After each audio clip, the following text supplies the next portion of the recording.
When two young boys from Liverpool first crossed paths in the mid-1950s, neither could have imagined they were about to change the sound of modern music forever. John Lennon and Paul McCartney met not through fame or ambition, but through a shared love of rhythm, melody, and a simple need to belong. Lennon was rebellious and sharp-tongued, a dreamer with a rough edge. McCartney was precise, melodic, and quietly ambitious, a craftsman who saw the art behind the noise. Together they became the heartbeat of a band that would rewrite musical history, the Beatles. Their partnership was lightning in a bottle, two halves of a creative storm that turned the world upside down. From the smoky clubs of Hamburg to the screaming crowds of Shea Stadium, Lennon and McCartney's songwriting partnership evolved into something larger than either of them. But what the public saw as perfect harmony was, behind the scenes, something far more complicated. As the Beatles grew, so did the tension. Lennon's growing desire for freedom clashed with McCartney's drive to perfect every note. Fame magnified every disagreement, and personal lives began to pull them in different directions. Yoko Ono entered Lennon's world, offering a new kind of artistic vision, while McCartney struggled to keep the band together.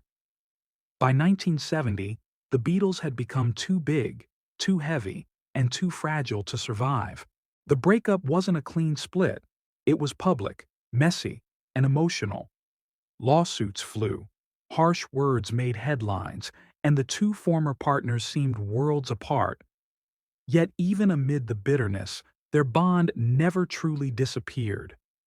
Every interview, every song, every subtle lyric hinted that something deeper remained, a connection built not just on music, but on shared youth, shared struggle, and shared triumph.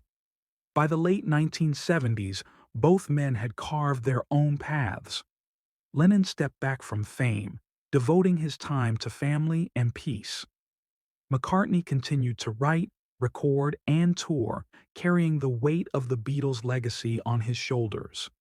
Still, fans wondered, after all the conflict and silence, would the two ever truly reconnect? The answer, as the story unfolds, would be both unexpected and heartbreakingly human. After the Beatles officially dissolved in 1970, the world was left stunned, and so were the men who made it all possible. John Lennon and Paul McCartney had spent more than a decade as partners in creation, bound together by fame, exhaustion, and a shared destiny that neither of them could fully escape. But now, without the band, they were finally free, or so it seemed. In truth, freedom brought something unexpected: silence. For years, the two barely spoke. Interviews became their battleground. Lennon, raw and outspoken, began dismantling the myth of the Beatles, calling out what he saw as hypocrisy and control. McCartney, ever careful and diplomatic, defended himself through music. Songs like Too Many People carried thinly veiled messages aimed straight at his old friend. Lennon fired back with his own biting tracks, none more cutting than How Do You Sleep?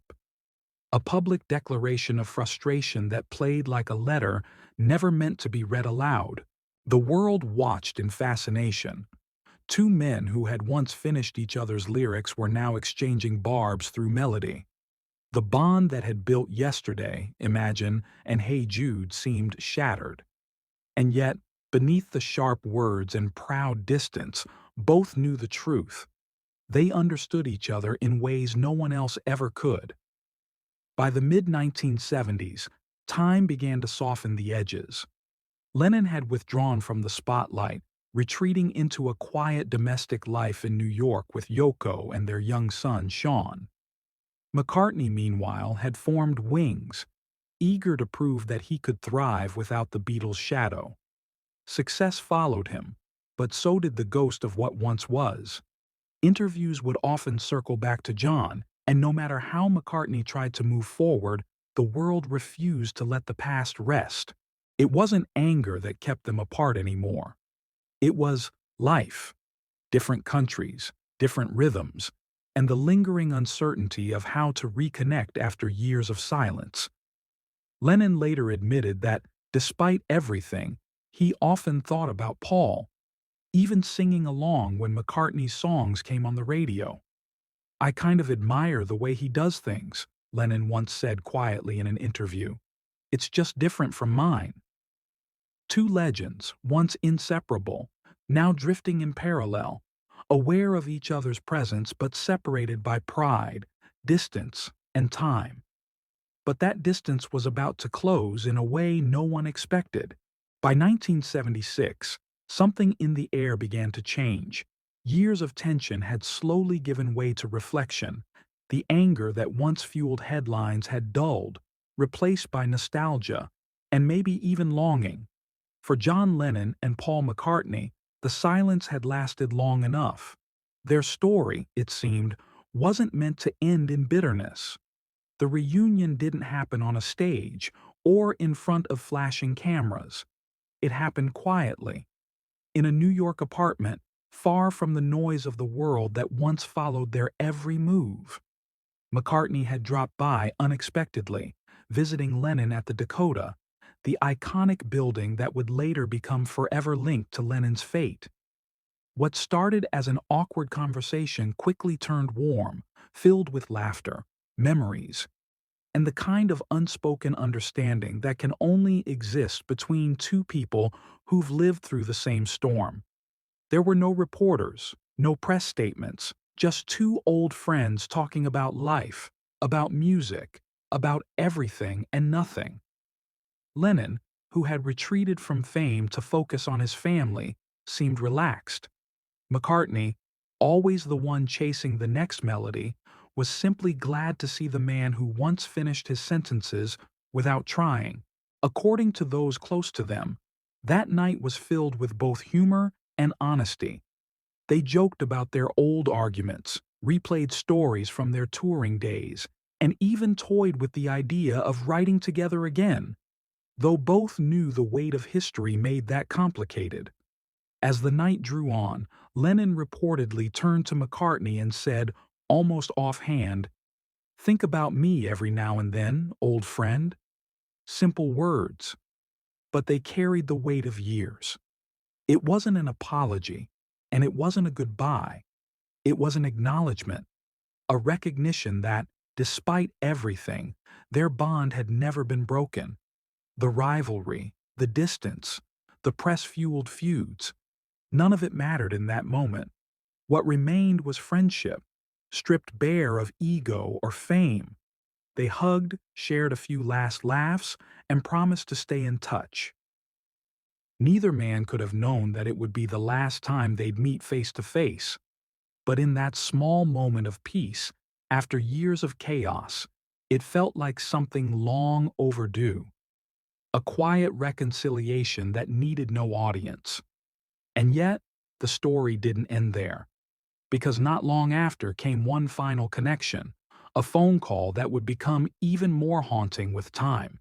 In the final months of 1980, John Lennon was in one of the most peaceful periods of his life. After 5 years away from the spotlight, he had just returned to music with Double Fantasy, an album celebrating love, renewal, and second chances. He was a husband, a father, and for the first time in years, content. But behind that calm exterior, there was still one connection left unresolved: Paul McCartney. Their last in-person meeting had brought laughter and closure, but Lennon's unpredictable schedule and McCartney's non-stop touring kept them from seeing each other again. Instead, their next contact came the way so many of their creative moments once began, through sound. A phone call. The exact date of that final call isn't fully documented. Some say it was just a few weeks before Lennon's death in December 1980. Others suggest it might have been earlier that fall. But what remains consistent in every account is the tone: warm, teasing, familiar. Gone were the barbs of the early 1970s. In their place was the easy rhythm of two old friends catching up. Lennon reportedly spoke about his plans, how much he was enjoying life again, and how he wanted to keep creating, but at his own pace, without the pressure of fame. McCartney, ever the musical workhorse, told him about his touring plans, about Wings, about new songs he was working on. It wasn't a grand conversation about the past. It was about the present, ordinary, comforting, almost mundane, and maybe that's what made it so powerful. Yoko Ono later recalled Lennon hanging up the phone with a smile. "It was good," he'd said. "We're okay." For two men whose friendship had been dissected by the world for over 2 decades, "we're okay" meant everything. It wasn't about the Beatles, or fame, or legacy. It was about peace, the simple kind that comes from knowing that a lifelong bond, no matter how strained, still endures. A few weeks later, tragedy struck. Lennon's life was cut short outside the Dakota, a moment that would change music history forever. McCartney was told of his friend's death while leaving a recording session. He stayed silent for a long time, then whispered, almost to himself, "It's a drag." Many mistook it for coldness, but those who knew him understood. It was shock, the kind that leaves no words. The last call between Lennon and McCartney wasn't filled with drama or tears. It was just two voices, reconnecting, unaware it would be their final goodbye. But Lennon's words, and the spirit behind them, wouldn't fade. They would soon find their way back to McCartney in the most unexpected way of all. After John Lennon's death, silence filled the space where music once lived. For Paul McCartney, that silence was deafening. The man who had once been his closest friend, his greatest rival, and his creative mirror was suddenly gone. And with that loss came a new kind of reflection, one that found its way into McCartney's music in ways few expected. In 1981, just months after Lennon's death, McCartney joined forces with rockabilly legend Carl Perkins. The two were working on a song called My Old Friend, a heartfelt ballad about memory, reconciliation, and the things left unsaid. When Perkins played the demo for Paul, one line in particular struck him. "Think about me every now and then, old friend." The very same words Lennon had said during their last meeting. McCartney reportedly froze. For a moment, it was as if Lennon was in the room again, speaking through the music. Perkins later recalled seeing tears in Paul's eyes as he listened.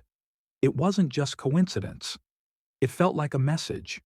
Whether by chance or something more mysterious, the words that had closed their final chapter together had found their way into a song about eternal friendship. From that moment on, McCartney carried Lennon's presence in his work. Songs like Here Today, written as a direct conversation with his lost friend, revealed the depth of that unspoken connection. In it, Paul sings to John as if he were still there. "What about the night we cried? Because there wasn't any reason left to keep it all inside." It's not a song of sorrow. It's one of gratitude, memory, and reconciliation. Every note carries the weight of years, of laughter and arguments, of words said and unsaid. In interviews, McCartney admitted he still talks to Lennon in his mind, that every time he writes, a part of him wonders what John would have thought. And though the world saw them as rivals, their music tells a different story. Two voices forever intertwined, even beyond time. The echoes of their friendship still ripple through every chord, every tribute, every memory. Lennon's words, "Think about me every now and then, old friend," became more than a farewell. They became a promise. But as the years went on, fans couldn't help but wonder, what did those words truly mean to McCartney? And how did they change him? For Paul McCartney, John Lennon's final words weren't just a sentimental farewell. They became a mirror, forcing him to confront decades of shared history. "Think about me every now and then, old friend." On the surface, it's simple. But within those words lies the story of two men who grew up together, fell apart, and somehow found their way back to each other, just before it was too late. In the years after Lennon's passing, McCartney rarely spoke about their last conversations in detail. When he did, his tone carried a mix of pride, sadness, and something quieter, peace. He often described Lennon not as a rival, but as a brother, someone he didn't always understand, but never stopped loving. Time, it seemed, had given him the distance to see the truth clearly. Their story wasn't defined by conflict, but by connection. That connection revealed itself not through interviews, but through music. In songs like Here Today, McCartney's voice trembles as if he's speaking directly to Lennon, telling him everything he never got to say. The song isn't bitter or mournful. It's full of warmth, humor, and reflection. It's McCartney's way of keeping that promise.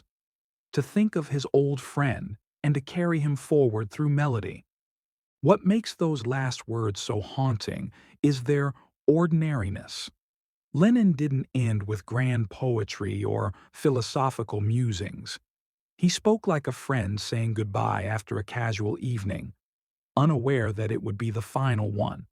There's a human beauty in that, a reminder that even the greatest figures in music, whose words shaped generations, were still just people, flawed, fragile, and deeply connected. In recent years, McCartney has said that he still feels Lennon's presence when he writes.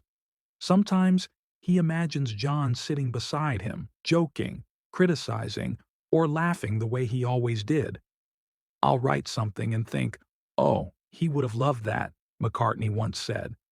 That invisible dialogue, that eternal conversation, has never truly stopped. In the end, Lennon's last words weren't about goodbye. They were about continuity, about remembering that even when people leave, their influence, their laughter, their music, and their friendship remain. And maybe that's what Lennon meant all along. Don't dwell on what's gone. Just think about me every now and then.